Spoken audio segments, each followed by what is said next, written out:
Welcome to Arcadian. Did you ever wonder how to make your players care more about your world? How to make them more invested, more connected to an NPC, an item, a town? You're not alone in that task. In fact, this desire is so prevalent on the DM brain that we often lose sight of how difficult it actually is. Just think about it. It's about making intelligent people care about something they know is not real. While there are many tricks to achieve a deeper emotional investment, many of them are a muscle that needs years of practice. Today though, I'll share my top 5 low-effort tips to make your players care more, advice that you can use right away on tonight's session and which are so simple you don't have to train or even think too much to use them.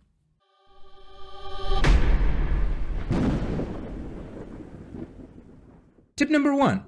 Always name everything. The simple fact you give a name to even the random NPC you don't expect to ever appear again will make it feel more important and real to the players, and more importantly, give them the chance to remember it, engage with it, and even turn it into an NPC that is important and will definitely appear again. But this tip does not apply only to NPCs. In fact, my favorite application of names is to items. For example, I never hand out +1 items to players. I call them by their names. It's not a +1 sword, it's the silent slicer. This works wonders, making players feel more attached to them. I even had the case of players getting more powerful items later in the campaign, but keep using the less powerful ones they acquired early on because they had names, they felt attached to them, and they used them so much it became a signature weapon. Sometimes it doesn't even need to be a magic item. In my Mega Dungeon campaign, the rogue of the group Tali once discovered a burnt corpse with a dagger. It was just a random dagger, but on a whim, I described it had a special sculpted wooden handle with carvings of crocodiles. Hence, the dagger was named Crocodagger, and I swear to you, Tali used the Crocodagger more often than her unnamed magic whip made of spine devil spines. Tip number 2. Add stakes. Give reasons for your players to care. After all, it's unfair to demand their investment when they have nothing to gain or lose. Rewards will do a lot to make your players care, but stuff they can lose will be even more powerful, especially if it's something they already care about, like a named item, an NPC they care about, or something they conquered with their own effort. The threat of losing something can be an important incentive for the players to care and act. For example, they may not care about the quest to kill the local dragon, but if that dragon was the one who raided their base and stole their magic items, oh boy, you can bet it's going down. But interestingly, losing stuff also has a bleed effect. Not only will the players care more about the mission to retrieve the thing they lost out of love for that same thing, but the fact that it was stolen or even destroyed will instantly make its thief a deeply hated character for the PCs. There's this comedic trope in live action and animation that if you want the audience to hate a character, you just have to make them kick a puppy. In RPGs, you need to have them steal from the PCs. Guaranteed success. Tip number 3, repetitiveness. It may seem that if you feature something in your campaign too much, it will become tiresome and boring to the players, and that's true to a point. However, GMs often underestimate the crazy amount of details the players have to juggle when the game is being narrated to them live. To put it in gaming terms, they have to render an entire world in real time, but unlike the DM, the players are rendering it without any prior knowledge of what's relevant or what's just a random detail the DM improvised for flavor.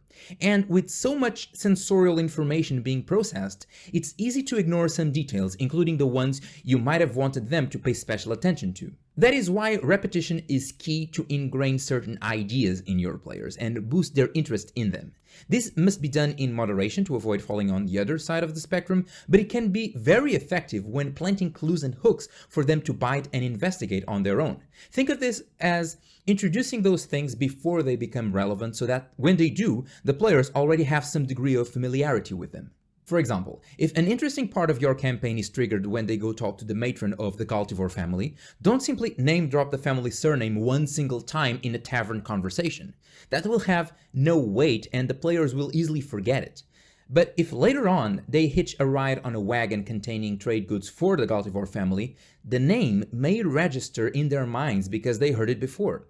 And if later on they hear it once more when a herald shouts, "This year's festival will be sponsored by the Galtivore family," it may finally click. Galtivore? I know that name.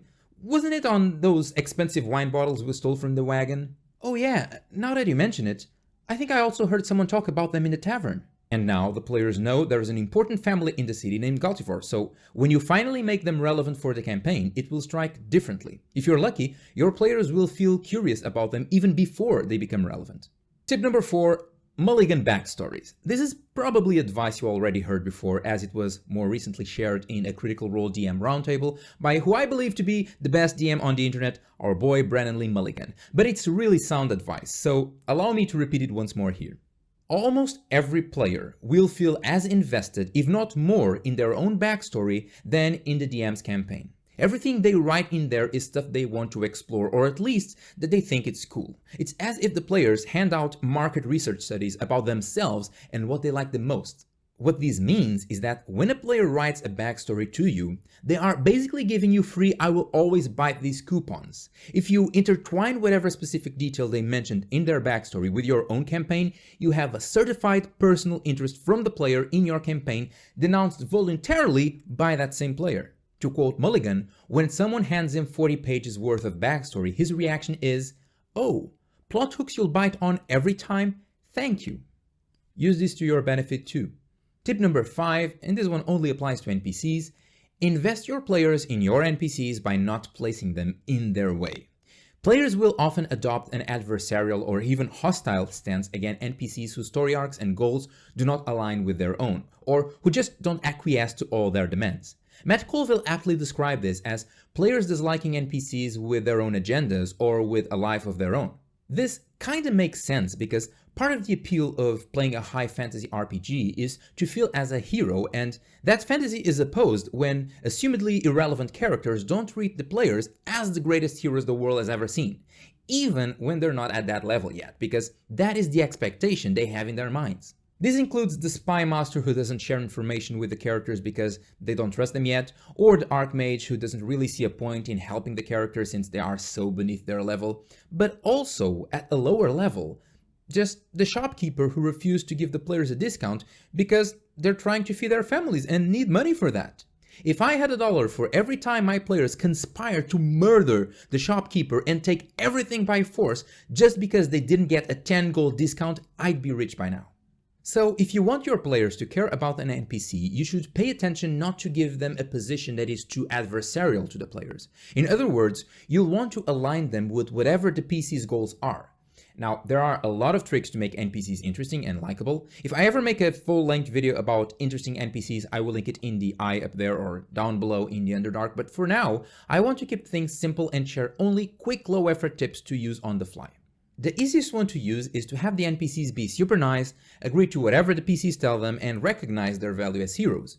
You can't sustain this act for very long, otherwise your game will lose depth and interest, but this can be a very effective initial hook to assure the players are invested in the NPC. As time progresses, you can then dial back on the constant agreeableness and start showing a bit more character for that NPC. You can also simply align the goals of your PCs and the NPCs so tightly that they become natural allies. Extra points if the PCs actually need the NPC or the latter shows a lot of utility. If that's the case, you can get away with giving them a bit more of a personal agenda that doesn't involve the players, but be careful not to exaggerate or it will turn into a shopkeeper that won't give us the discounts.